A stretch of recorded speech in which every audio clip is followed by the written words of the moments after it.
Hello guys, welcome back to Steep Riders. Today we've got 2019 Honda CB1000R. Wait till the end for the exhaust noise, but for now I'll pass you over to Dean. Hi, I'm Dean. This is my Honda CB1000R 2019 model. It's Gen 2. I've had it since mid-April, so not very long. 2.5 months now. I've probably done about 500 miles on it. The first 142 of those done coming down from Nottingham to Andover.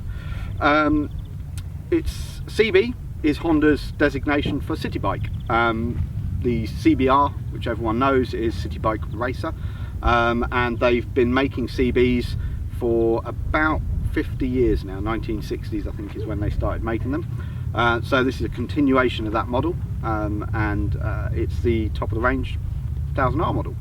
The engine is a 998cc inline 4, 145 brake horsepower crank, 77 pounds-foot torque. Max speed 150 mile an hour, although I haven't got close to that yet. 0 to 60, Honda's time is 3.2 seconds, but magazines have measured it at late 2s, so I'll go with that because that sounds a lot better. Brakes at the front, twin 310mm discs, Nissan calipers, and a 265mm single at the rear. They're not bad actually. I had the Generation 1 CB before, 2016 model, which had the combined ABS, and I would say that that was a little bit sharper in its braking. I don't know whether it's the pads on this. Obviously I bought it with the pads in there, so I'll be upgrading those when I need to, but they are not quite sharp. Wheels, single-sided swing arm, 190 on the back, so nice, fairly chunky tyre. Avon AV66s all round at the moment. The tyres that it comes with out of the factory, I think they're Dunlop Super Sports, and they get hideous reviews from everyone who owns them, so I'm quite glad that it's got the Avons on. I've not had a problem with them so far, and I have pushed them pretty hard, although no track days yet, they're to come. The frame is a steel backbone, as I said, single-sided swing arm.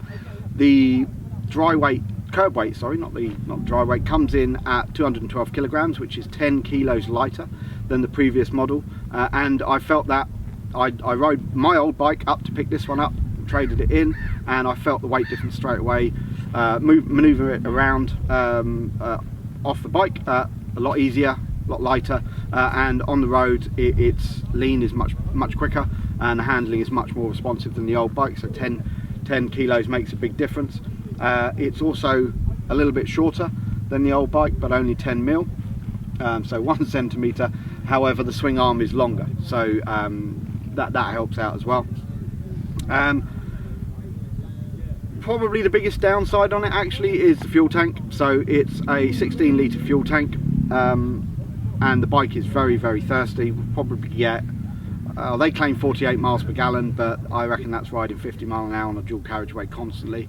I'm getting low 40s when I'm riding conservatively, and mid 30s when I'm not. Lights all round, LEDs. The front light is absolutely brilliant, no issues with that whatsoever, very bright. The light's fading here, so I'll probably be going home dusk, and I've no concerns about that. The old bike, not so great, halogen, awful, not very good at all.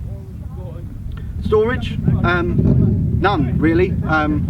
This bike's actually fitted with a full Arrow exhaust system and a Rapid Bike Evo tuning module in under the passenger seat. That's where all the storage is, and it's all taken up by the box, so there's absolutely no room in there, not even for the toolkit. So if I break down, it's AA all round. Comfort, it's an hour and a quarter down to where I am now, and that's absolutely fine, and it was 3 hours back from Nottingham when I picked it up, and again, no issues at all. It has heated grips, so typical British weather, being rather chilly on the way back from Nottingham, had no problems whatsoever, and it's the first bike I've had with heated grips, so it was a novelty. I think I flicked between 5 and 1 the whole journey just to play with it really. Options on this particular bike, luckily they all came with it when I bought it, so the previous owner had to spend all the money. ASV lightened levers, Arrow full system, decat as I mentioned before, and the Rapid Bike Evo. Those two combined probably add conservatively 10 brake horsepower onto the 145 stock. I've seen reports of 18, 19 added, but I'll go with 10. That sounds better to me. Bar end mirrors, the original Hondas are absolutely fine, but they're a bit narrow in. They sort of sit here. You can only really see your elbows unless you move side to side. Same as the old bike, same problem. So the bar end mirrors are really, really handy. What else have we fitted? Tail tidy, R&G tail tidy on the back. The original is quite a bulky item, sits down here, kind of a modern feature on a lot of bikes now. Certainly not to my fancy. So the tail tidy was one of the things that caught my eye when I was browsing for it. What else have we got? The Puke screen on the front. I don't think it does anything. The previous bike I had was nice and up here, but that one I'm getting blown around everywhere at 80, 85 on the motorway. So yeah, that's next to useless really. So they're really the options. Oh no, quick shifter. These don't come as with a quick shifter as standard. The CB1000R Plus does come with a quick shifter. This version doesn't, but this has got it as an added extra. It's up down, so it's a down blipper and obviously up quick shifter, and it works really, really well. The clutch is a slipper and assist. I'm not sure what the assist is. I think it just preloads the throttle before you move off, but the slipper means that if you're hammering it hard, it will assist in keeping the rear wheel down. It gives more grip in the engine, meaning you can pull away a lot quicker. Good points. The looks, it's a Marmite bike. I didn't like it when they first came out. I had a very pretty CB1000R in Tricolor before. This is a stark contrast to that, but the looks have grown on me a lot, hence why I now own one. The speed, with the uplift in performance over the previous model, it now sits amongst where it should. MT10, Z1000, that kind of bike, whereas the old one was sort of the underdog all the time. This one's right up there now. The quick shifter I absolutely love. It's incredibly smooth, butter smooth, and up and down is great fun. Blipping at high revs go down is excellent, and I could do that all day long. And the full system, it sounds amazing. You'll hear that in a minute. From cold as well, I suspect, so it'll sound even better. Bad points, fuel economy. If you're buying a bike and worrying about fuel economy, don't get one of these, and in fact don't get 1000, because you'll get less than you do in your Honda Accord. Would I recommend it? Yeah, absolutely I would. I'd say if you're in the market for a litre naked bike, definitely look at these. Not many people do. The usual are the Triumphs, the KTMs, yeah, the 1290, or I'd buy a 1290 over this, I've got to say.